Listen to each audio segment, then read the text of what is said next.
আপনি কি বলেন? এটা কখন আপনি কি বলেন? প্রথম শুনেন, আপনি ভুলে গেছেন, your memory is very short. NCP সহ আরো কিছু ইসলামী দলের সাথে ডক্টর মোহাম্মদ ইউনূসের সরকারের যেই ঘনিষ্ঠতা ছিল সেটি অনেকটাই বদলে গেছে লন্ডন বৈঠকের পর। এর আগ পর্যন্ত আমরা দেখেছি বিএনপির সাথে ডক্টর ইউনূস সরকারের অনেক দূরত্ব ছিল, নানান বিষয়ে মতবিরোধ ছিল এবং প্রকাশ্যে অনেক বক্তৃতা বিবৃতি আমরা শুনেছি। এই লন্ডন বৈঠকের পর যে নতুন সমীকরণ হয়েছে, ডক্টর ইউনূস এখন বিএনপির বেশি ঘনিষ্ঠ, এনসিপি জামাতের থেকে একটু দূরত্ব, এবং নানা রকমের প্রতিক্রিয়া আমরা শুনছি ওই দুটি দলের পক্ষ থেকে। আজকে তো জামাত যাই নাই, মানে লন্ডন বৈঠকের প্রভাব কি এই ঐক্যমত্য কমিশনে এসে পড়ছে? যদি পড়ে থাকে তাহলে জুলাই সনদ তৈরি করা এবং যেই বিষয়গুলোতে ঐক্যমত্য নেই সেগুলোতে ঐক্যমত্য গঠন করা কতটা সম্ভব হবে? আপনি যেহেতু বললেন যে আগে বিএনপির সঙ্গে যে বৈপরীত্য ছিল বা বিরোধী ছিল, এখন এদের সাথে হয়েছে, এ প্রসঙ্গে একটু বলে নেই। এবার এগুলো কথা তো কেউ বলে না।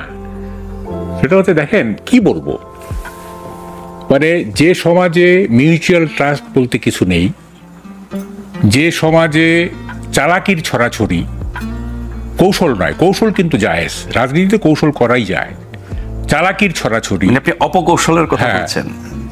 যে সমাজে অবস্থার পরিবর্তন করতে 1 মিনিটও লাগে না, যে সমাজে লজ্জাবোধ উঠে গেছে, সেই সমাজে কি বলবো বলেন? দেখেন, আগে একটা কথা ছিল, আমি এক মিনিট নি, তারপর আপনার আসতেছি। একটা সময় ছিল যে আমরা বলতাম যে শিক্ষাই জাতির মেরুদণ্ড। আমি এখন বলি কি জানেন? আমি একটা লেখা লিখছি, শিক্ষা নয়, লজ্জাবোধই জাতির মেরুদণ্ড। আপনি দেখেন, গ্রামের মানুষরা কিন্তু শিক্ষিত না, কিন্তু দেখেন সুশৃঙ্খল সমাজ এবং তেমন কোনো মেজর কোনো ঝামেলা নেই। ঝামেলা করতেছি আমরা শিক্ষিতরা। তা শিক্ষা জাতির মেরুদণ্ড না, লজ্জাবোধ জাতির মেরুদণ্ড, এবং গ্রামীণ মানুষদের মধ্যে লজ্জাবোধ আছে। আমি একটা সিনেমা দেখছিলাম দর্শন নামে, রহমান সব নামের, ওখানে একটা সংলাপ ছিল, আমির কো মারনা চাহতা তো উসকো দৌলত ছিন লো, আর গরিব কো মারনা চাহতা তো উসকো ইজ্জত ছিন লো।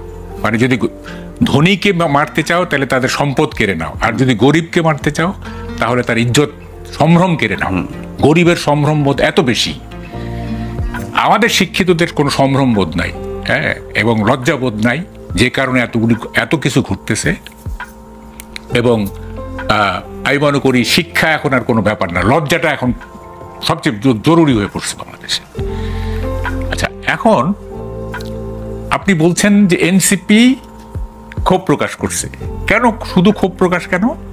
ডাকেন, এই রাজুতে আয়, এটা ডাকেন না কেন? আগে তো কথায় কথায় বলতেন যে রাজুতে আয়। তো বলেন, রাজুতে হাজার হাজার লোক নিয়ে এসে বলেন যে লন্ডন বৈঠক মানি না, দেখি কি মানে কয়টা লোক সাড়া দেয়। হ্যাঁ, দেখেন, politics is a game of cruelty, এটা একটা নিষ্ঠুরতার খেলা। হ্যাঁ, এবং মানে সব সময় হচ্ছে শুধুই ক্রুয়েলটি, কম্প্রোমাইজ নাই। হ্যাঁ, শুধু ক্রুয়েলটি, কম্প্রোমাইজ নাই। কম্প্রোমাইজ কখন হয়? যখন আমার ক্রুয়েলটি কাজ করে না, ঠিক আছে, তখন কম্প্রোমাইজ হয় বাধ্য হয়ে। হ্যাঁ, এটা আমি পরে ব্যাখ্যা করতেছি। তো এখন তো এগুলো বলতেছেন না, কেন বলতেছেন না? কারণ আপনি বিচ্ছিন্ন হয়ে গেছেন। এনসিপি, আমরা বারবার বলতেছিলাম যে দেখেন, এমন কিছু করেন না যে যাইলে গেলে আপনারা জনবিচ্ছিন্ন হয়ে পড়বেন। এমন কিছু করছে এনসিপি, হ্যাঁ, দুর্নীতি থেকে শুরু করে মব ভায়োলেন্স থেকে শুরু করে এমন কিছু যা তা করছে, যে কারণে আজকে এই রাজুতে আয় বললে 50-60 জনের বেশি আসে না। কই গেল সেই শক্তি? গেল কই? মনে করছিলেন যে এইভাবেই চলবে সারা জীবন। আচ্ছা, তাহলে এখন কি দাঁড়াইলো? এখন দাঁড়াইলো, আগে তো ছিল ধরেন গত রেজিমের সময় সমাজের প্রধান দ্বন্দ্ব কি ছিল? Awami League versus anti Awami League. এখন সমাজের প্রধান দ্বন্দ্ব হলো ইউনূস বিএনপি বনাম জামাত এনসিপি। এই তো প্রধান দ্বন্দ্ব এখন পর্যন্ত এই অবস্থা। এই অবস্থা দাঁড়াচ্ছে। জানি না এটা কি হবে, এবং এটা কি হবে আমি বলি আপনাকে, এটা ফিজিক্সের ভাষায় বলি, সেটা হচ্ছে জুলাই চার্টার যে হচ্ছে না, এইটা হচ্ছে বাংলাদেশের রাজনীতির জন্য একটা স্প্রিং বোর্ড। জুলাই চার্টার কি হবে, কিভাবে হবে, সেইটার উপরে কিন্তু আবার নতুন মেরুকরণ হবে, সেটার উপর আবার রাজনীতিটা আবার আপনার নতুন শেপ নিবে। এখনকার বাস্তবতায় সেখানে কি সবাই একমত হবে? জুলাই না, সবাই একমত হবে না, কারণ আজকে তো দেখলেন এনসিপি এটা একমত হচ্ছে না, এবং জামাত ইভেন পার্টিসিপেটও করলো না। হ্যাঁ, এবং জিজ্ঞেস করা হয়েছিল জামাতের এক নেতাকে যে আপনারা ওই শফিকুল আলম বলতেছেন, উনি আশা করছে আগামীকাল। হ্যাঁ, ওনার কথা তো কোনো বললো টুলো নাই, মানে উনি তো বলছেন যে না, ডক্টর আলী রিয়াজও বলেছেন যে আগামীকাল যোগ দেবে জামাত। আশা করছি যদি যোগ দেয় তাহলে শফিকুল আলমের কথায় না, যোগ দিলে এমনিতেই দিবে না, ঠিক আছে? এইটা শফিকুল আলম বলছে কারণে যোগ দিছে, এইটা না, তার কথার কোনো বললো নাই। এখন যিনি বলতে পারেন যে স্টারমার কানাডায় আছে, সম্ভবত কানাডায় আছে, হ্যাঁ হ্যাঁ, একটা জাজ্জল্যমান মানে যে বলতে পারে, তার পক্ষে সব বলা সম্ভব। তো যাই হোক, জামাত আগামীকাল যোগ দিবে কিনা সেটা, বসবে কিনা সেটা দেখবো আমরা। কিন্তু জামাতের এক নেতাকে জিজ্ঞাসা করা হয়েছে, আমি কিছুক্ষণ আগে দেখতেছিলাম, যে আপনারা কেন গেলেন না বা কি বা এই, তো উনি এটা মানে উত্তরটা প্রপার হয়নি আর কি, মানে একটু এক ধরনের অ্যাভয়েড করছেন আর কি। তো এটা তো খুবই স্বাভাবিক। যদি প্রফেসর ইউনূস যদি বিএনপির দিকে টিল্টেড হয়ে যায়, হ্যাঁ, বিএনপির দিকে যদি হেলে পড়ে, তাইলে তো জামাত এবং এনসিপি এদের অখুশি হওয়ারই কথা, তাই না? অখুশি হওয়ারই কথা। এবং যখন তাদের দিকে হেলেছিল তখন কাদের দিকে? যখন এনসিপি জামাতের দিকে হেলেছিল তখন কাদের অখুশি হওয়ার কথা ছিল? মানে ইউনূস তখন বিএনপি, এটা আমরা দেখছি না, আমরা দেখছি।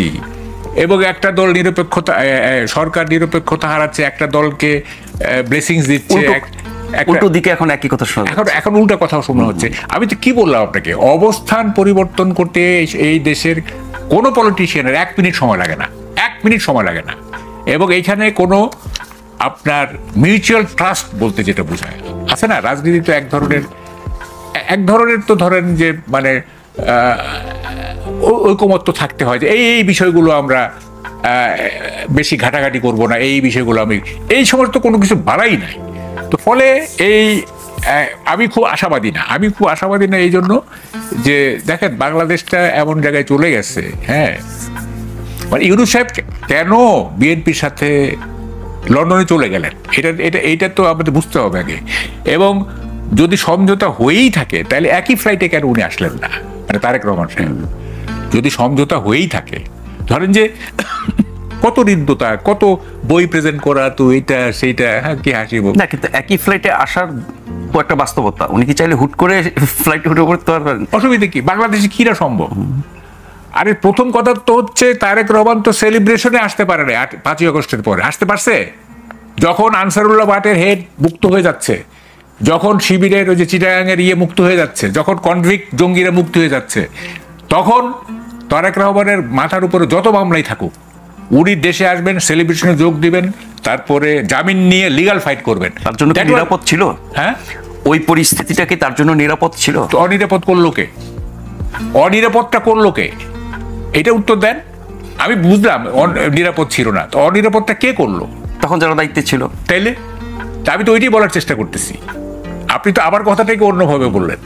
তো এখন কথাটা হচ্ছে যে উনি সেলিব্রেশনে যোগ দিবেন, যদি লিগাল ফাইট দিতে, মানে যদি মামলাগুলোর ব্যাপারে যদি করতে হয় তাহলে লিগাল ফাইট দিবেন, জামিনে বের হয়ে লিগাল ফাইট। কনভিক্টটা বের হয়ে আসতে পারে আর আপনি জামিন নিয়ে লিগাল ফাইট দিতে পারবেন না, এইটা কোনো হইলো কিছু? এটা কিছু হইলো? এবং তার যে দলটা 16 বছর আন্দোলন করছে, হ্যাঁ, এটা কিন্তু এরকম না যে 1.5 মাসে জিনিসটা মানে হয়ে গেছে আর কি, হ্যাঁ। তো ফলে যেহেতু এই দলটার এত বড় স্যাক্রিফাইস, এত বড় কিছু, সেই দলের মূল নেতা আপনার সেলিব্রেশনে যোগ দিতে পারলো না, তখনই আমি বুঝছিলাম যে এই কেস খারাপ। আমি কিন্তু খালেদ মহিউদ্দিনের টক সাথে বলছিলাম এগুলি। তো ফলে এখন কেন হয়েছে? এখন হচ্ছে যে যেহেতু NCP is getting weaker day by day, হ্যাঁ, এটা ডিকেই। ওই যে সাইমন বলিভার বলছিল যে revolution devours is own children, বিপ্লব তার নিজের সন্তানদের খেয়ে ফেলে। সো 5ই আগস্টের অভ্যুত্থান নিজের সন্তান কারা? নিজের সন্তান হচ্ছে এনসিপি, বৈষম্য ছাত্র, খেয়ে ফেলছে এদেরকে। যেহেতু খেয়ে ফেলছে, ও এনসিপি উইক হওয়ার সঙ্গে সঙ্গে ইউনূস সাহেব উইক হয়ে পড়ছে, কারণ এনসিপি ছিল তার স্ট্রাইকিং ফোর্স।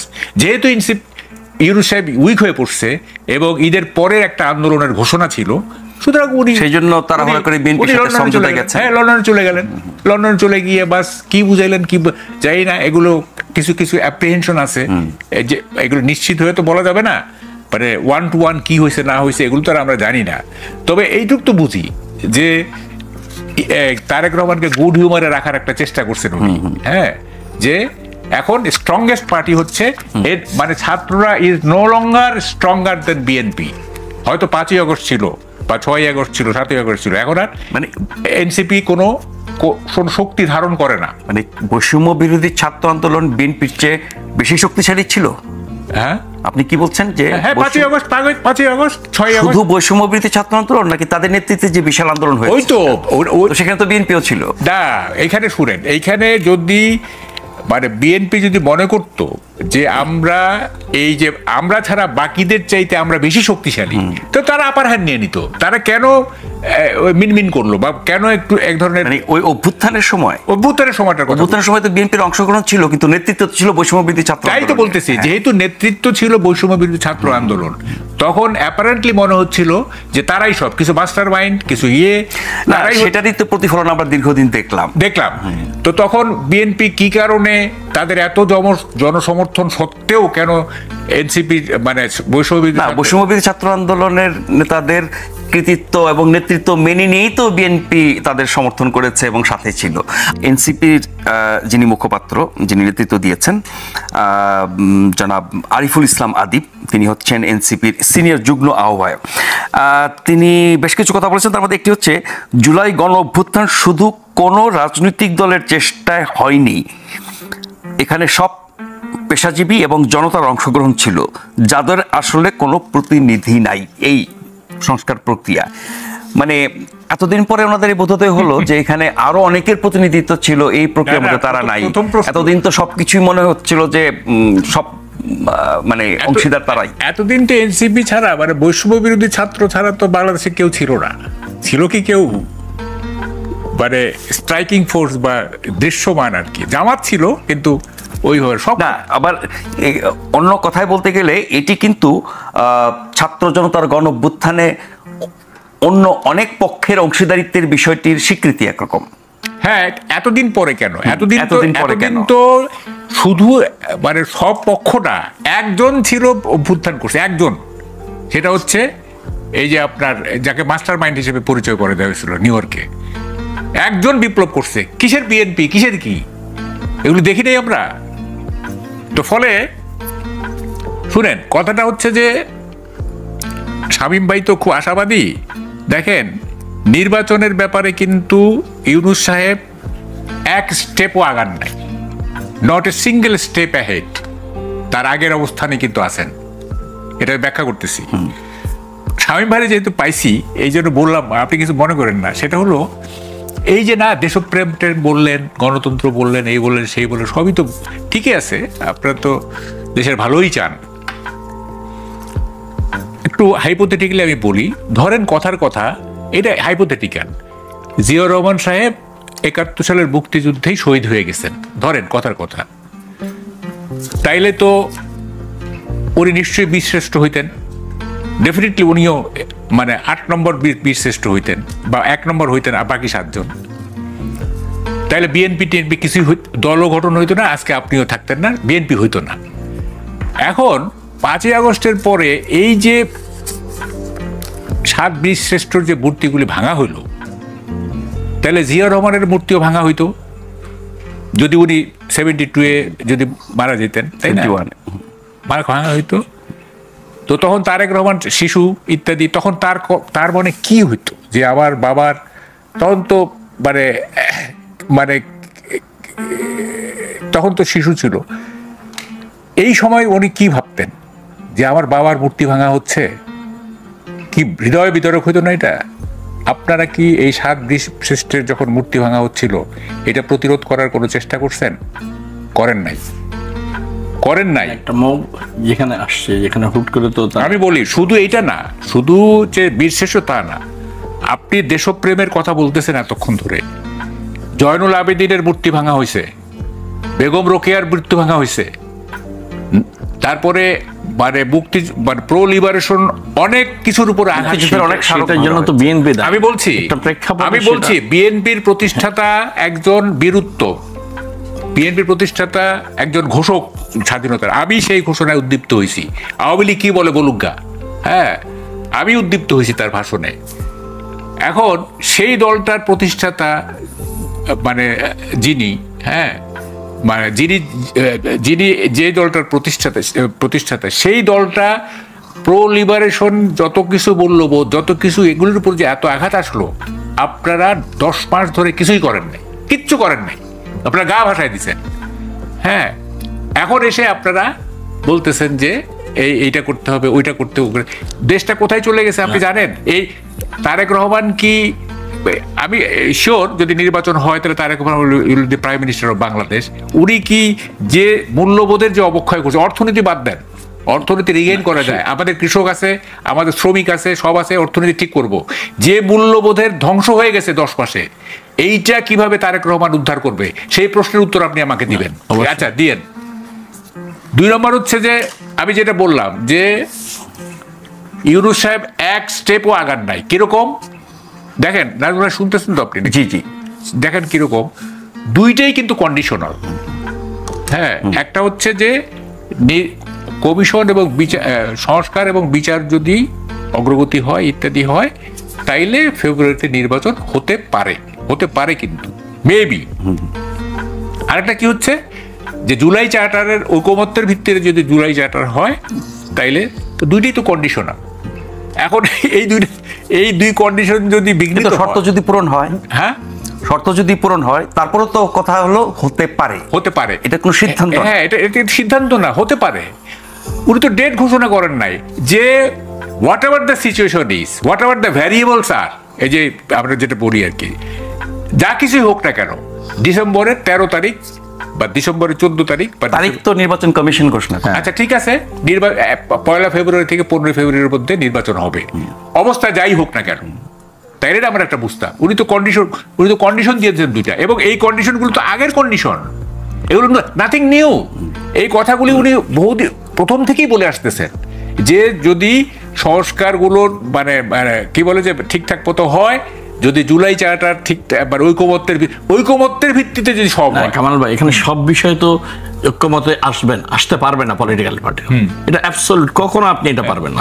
কিছু বিষয় তো দ্বিমত থাকবে, সেইখানে শেষ করে জুলাই চার্টারে আপনি সব রাজনৈতিক দলগুলো সই করলে, সিগনেচার করলেই তো এটা সম্পূর্ণ হয়ে নির্বাচনে যাবে। এখন মনে করুন নির্বাচন হলে আপনি জাতীয় ওটাই উনি বলছেন যে শর্ত দেওয়া আছে যদি ঐক্যমত হয়, আপনার সব ঐক্যমত হবে, সব বিষয় তো ঐক্যমত হবে না হলে তাহলে নির্বাচন হচ্ছে না, নির্বাচন তো বাধা থাকবে না। তার জন্য নির্বাচন ওই ঘোষণাতে তাই বলা হচ্ছে, ঘোষণাতে তাই বলে শামীম ভাই, আপনি পড়েন না, ঘোষণাতে বলা হয়েছে যদি হয় নির্বাচন হতে পারে।